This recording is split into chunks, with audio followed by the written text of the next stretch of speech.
नमस्कार मित्रों, स्वागत है आपका हमारे चैनल जे वीडियोस। पिछले एपिसोड में हमने देखा कि मामा ने किस प्रकार की योजना बनाई और वासुदेव भगवान श्री कृष्ण को अपने साथ युद्ध खेलने के लिए ले गए हैं। क्यों? योजना तो मामा की थी कुछ और। मामा की योजना थी कि अगर देखो हम जीते तो दुर्योधन राजा और आप जीते तो मैं युधिष्ठिर को राजा घोषित कर दूंगा। भगवान ने कहा देखो दूसरों पे दाव नहीं खेलना है, इस बार खेलना है तो अपनी जान पे खेलना है। बात तो एकदम साफ सीधी है, हम हारे तो अग्नि स्नान हम करेंगे, तुम हारे तो तुम कर लेना। हो सकता है मेरे अग्नि स्नान करने के बाद आप दुर्योधन को विजयी बना सकें और पांडवों का मनोबल टूट जाए। कहीं ना कहीं देखने को यह प्राप्त हो रहा है कि भगवान को व्यस्त रखने की कोशिश की जा रही है। तो क्या होगा आगे ये देखने में रुचि बढ़ती जा रही है। अश्वत्थामा उधर बुलाने गए हैं, ये पता नहीं समाधि लेने जा रहे थे कि क्या कर रहे थे, समुद्र से निकले हैं। तो अब शुरू करते हैं जल्दी से एपिसोड 257 पार्ट 1।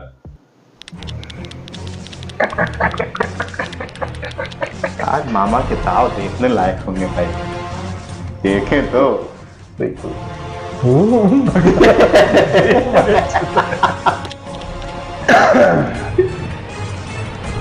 एक्सप्रेशन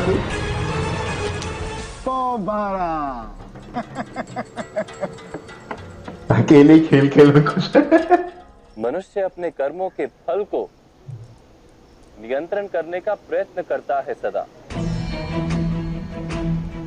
अपने कर्मों के फल को अपनी इच्छा से प्राप्त करने का प्रयास करता है,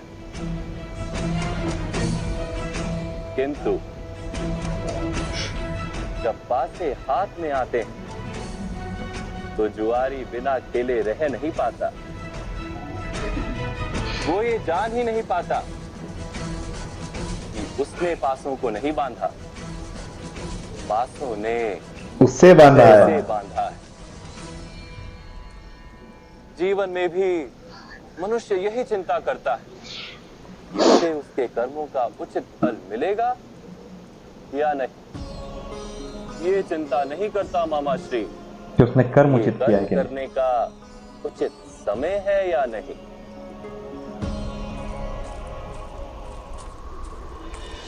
शीघ्र ही तुम्हें संपूर्ण वस्त्रहीन होकर अपनी माता के सामने उपस्थित होना है। वे अपनी आंखों की पट्टी हटाकर तुम्हारे शरीर के जिस भी भाग को देखेंगी वो वज्र बन जाएगा मित्र।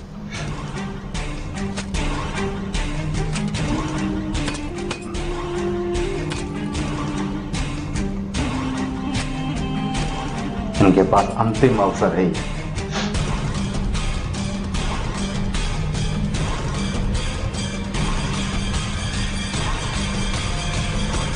दादा श्री दुर्योधन,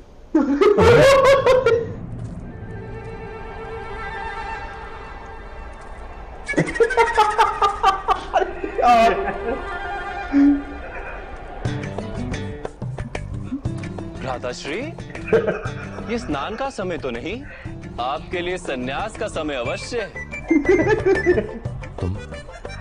तुम यहाँ क्या कर रहे हो वासुदेव? मैं तो पूजन के लिए दुर्वा लेने निकला था। आपको देखा तो विचार करने लगा कि वस्त्र कुछ मनुष्यों के लिए लज्जा होते हैं, अन्य कुछ मनुष्यों के लिए मर्यादा होते हैं, कुछ मनुष्यों के लिए अहंकार होते हैं और किसी किसी मनुष्यों के लिए बंधन भी। आप किसका त्याग कर रहे हैं?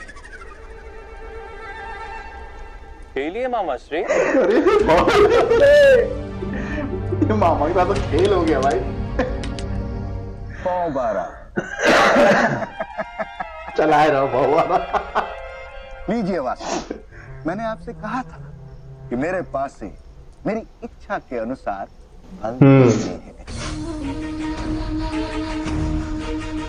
इसलिए आपके कर्म के सिद्धांतों पर मेरा विचार करना आवश्यक नहीं। हाँ, ईश्वर की लीला चालू हो गई। की यात्रा पर होता है तो ऐसे ही विचार करता है। इसी कारण से जब उसे निष्फलता का प्रथम समाचार मिलता है तो मंदिर की ओर दौड़ता है और फिर सफलता मिलते ही उसे स्वयं पर विश्वास होने लगता है। वास्तव में उसका संपूर्ण विश्वास ना स्वयं पर है ना ईश्वर पर। दौड़ता रहता है गांधार से हस्तिनापुर, हस्तिनापुर से द्वारका और द्वारका से मगध, पासे फेंकता रहता है। उसे लगता है कि वो जीत रहा है, किंतु जीवन कोई युद्ध सभा तो नहीं मामाश्री कि केवल सामने बैठा व्यक्ति ही खेल रहा। हमारी दृष्टि मर्यादा के पार भी अनेक लोग हैं जो अपने अपने दांव खेल रहे हैं। लीला समझ ही नहीं पा रहे। ये हम पर पड़ता है ना मामाश्री? इसलिए मैं परिणाम पर नहीं, कर्म पर अधिकार रखने का प्रयत्न करता। अद्भुत यार। वासुदेव, जाओ यहाँ से। आज तुम मेरा मार्ग नहीं रोक सकते। जाओ। कोई कभी किसी का मार्ग नहीं रोक सकता भ्राताश्री, अन्यथा कुरुक्षेत्र में इतना संहार ही नहीं होता। मेरा विश्वास कीजिए भ्राताश्री, मैं कभी किसी का मार्ग नहीं रोकता, केवल ज्ञान देता अपनी शक्ति के अनुसार, और सुनने वाला ग्रहण करता है अपने धर्म के अपने अनुसार। शक्ति। अच्छा, धर्म की बात तुम्हारे मुख से अब शब्द प्रतीत होती है वासुदेव। मुझे पराजित करने के लिए तुमने क्या क्या छल किए हैं वो जानता हूं मैं। अवश्य, और मैंने आपसे कहा था कि इस युद्ध में छल अवश्य होंगे और दोनों पक्ष से होंगे, किंतु आपकी पराजय का कारण वास्तव में मैं नहीं हूं, आप स्वयं हैं। आप परिस्थिति पर पूर्ण विचार किए बिना कार्य करते हैं, उसमें मेरा दोष नहीं। जैसे कि आज आप अपनी माता के समक्ष पूर्ण रूप से निर्वस्त्र होकर जा रहे हैं, शरीर को वज्र का बनाने। तुम कैसे जानते हो वासुदेव?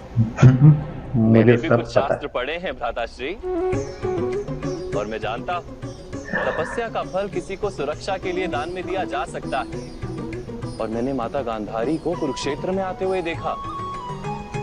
वास्तव में आपने सुरक्षा अपनी माता से युद्ध से पहले क्यों नहीं प्राप्त की? ये प्रश्न अवश्य है मेरे मन में। नहीं प्राप्त हुई तो आज प्राप्त करूंगा। और कल उन दुष्ट पांडवों का वध करूंगा मैं। यथार्थ जैसा कि मैं कह रहा था, यह परिस्थिति का पूर्ण रूप से विचार नहीं करती, इसलिए विजय का अवसर आपको पराजय का परिणाम दे जाता है। अंतिम निर्णय तो आप ही का है। जाइए जाइए, मैं भी चलता हूं।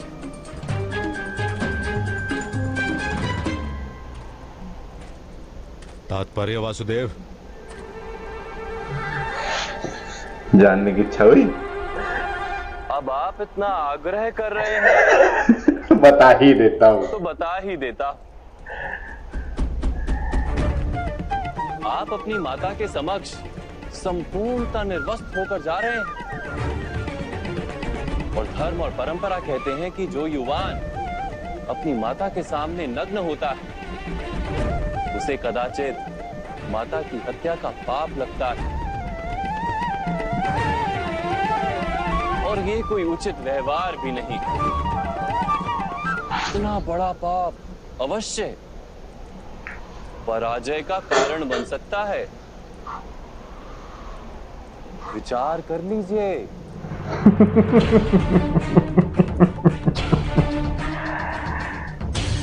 गदा युद्ध में कमर के नीचे प्रहार करना नियम के विरुद्ध है।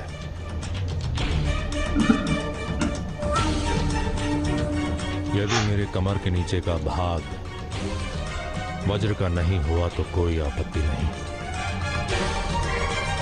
किंतु मेरा शेष शरीर तो वज्र का बन ही जाएगा। जैसा आपका निर्णय भ्राताश्री, अब आज्ञा दीजिए। मुझे दुर्गा लेके जाना है पूजन करने के लिए।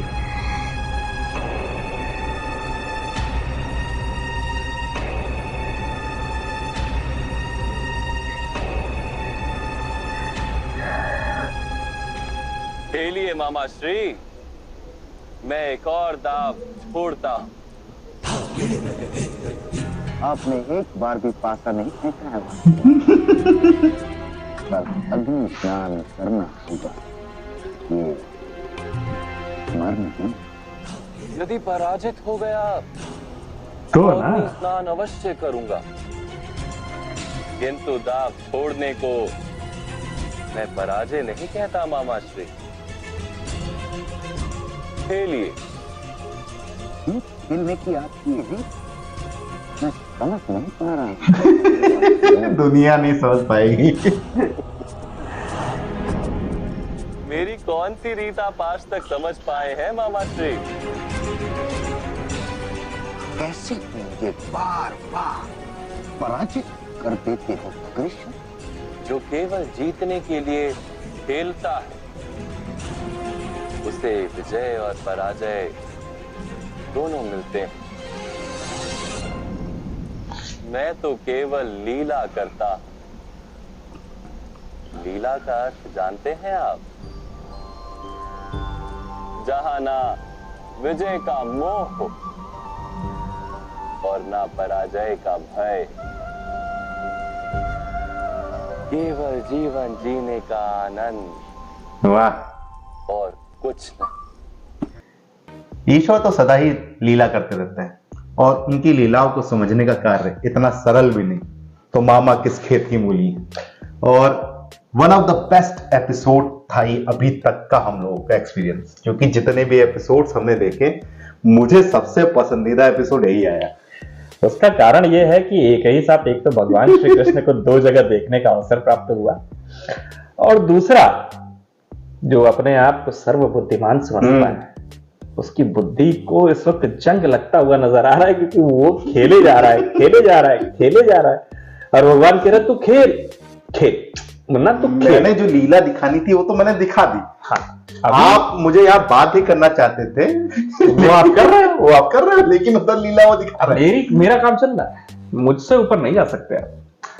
देखा जाए बहुत तो जिस आनंदमय प्रकार से भगवान अपनी लीलाएं करते हैं, उन लीलाओं को समझ पाना सामान्यतः तो हमारे वश में नहीं, लेकिन जब हम अपना पूर्ण समर्पण किसी के प्रति कर देते हैं, तो हर कण में जब हमें उनकी लीला दिखाई देने लगती है, तो हर सब कुछ हमको यही प्रतीत होता है कि वही कर रहे हैं। भगवान का ही आदेश, सब भगवान का ही आदेश है। जिस प्रकार से भगवान ने बताया कि जुआ खेलते वक्त जब जुआरी के हाथ में पासे आते हैं, तो जुआरी को लगता है कि पासे उसने पकड़े, लेकिन यथार्थ तो यह है कि पासे ने जुआरी को पकड़ रखा है। सही बात।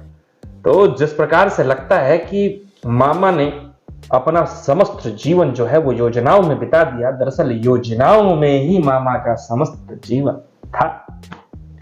एक शब्द में अंतर उन्होंने, भगवान श्री कृष्ण ने मामा शकुनी को समझाने का प्रयास किया कि जीवन केवल जीने का नाम है, इसका आनंद लीजिए। आपने पूरा जीवन जो है इसी खेल में बिता दिया कि ये पाएंगे, वहां जाएंगे। फिलहाल जीवन का रहस्य तो यही है, जीने का नाम। अभी खेल बाकी है, अभी खेल बाकी। तो चलिए इस एपिसोड को यहीं समाप्त करते हैं। शीघ्र ही लौटेंगे नए एपिसोड के साथ। तब तक के लिए राधे। राधे।